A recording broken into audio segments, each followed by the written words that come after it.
திமுகவுல இணைஞ்சிருக்கீங்க. இப்போ விஜய் எல்லா பிரச்சாரத்திலுமே திமுக ஒரு தீய சக்தின்னு சொல்றாரு. அதை நீங்க எப்படி பாக்குறீங்க?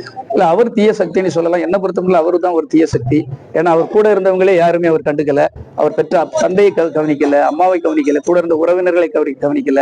அவருக்கு ஆரம்ப காலத்துல உதவி செய்த சேவியர் பிரிட்டோனி ஒரு ப்ரொடியூசர் இருந்தாங்க. அவங்க தான் முதல்ல ஆரம்ப கட்டத்துல நிறைய உதவி பண்ணாங்க. அவங்களுடைய ஒரு விழாக்களுக்கு, அவங்களுடைய ஒரு ஆடியோ ரிலீஸுக்கு அவங்க இப்படி எதையுமே அவர் கண்டுக்கல. அவர் தாய்மாமன் எஸ்.ஆர். சுரேந்தரை கண்டுக்கல. அவர் கூட உண்மையிலேயே உழைத்த எங்களை போன்றவர்களை கண்டுக்கல. அவரை வைத்து படம் எடுத்த தயாரிப்பாளர்களை கண்டுக்கல.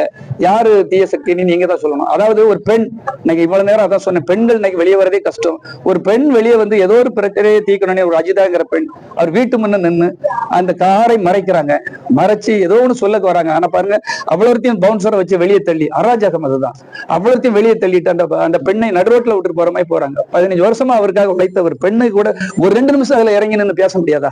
ஒரு 2 நிமிஷம் இறங்கினது என்னமா பிரச்சனை? சரிப்பா, பாத்துங்கப்பா, அந்த பிரச்சனையை அவளுக்கு என்ன பண்ணி கொடுங்கன்னு சொல்றேன்னு பயந்து ஓடுபவர்கள்.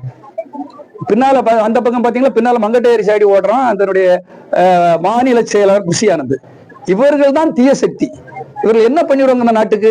ஒரு கரூர்ல ஒரு சம்பவம் நடந்த உடனே 41 நம்மளுடைய உடன்பிறப்புகள் அங்க இறந்து போயிடுறாங்க சார். யாராவது அந்த இடத்த விட்டு போறதுக்கு மனம் வருமா?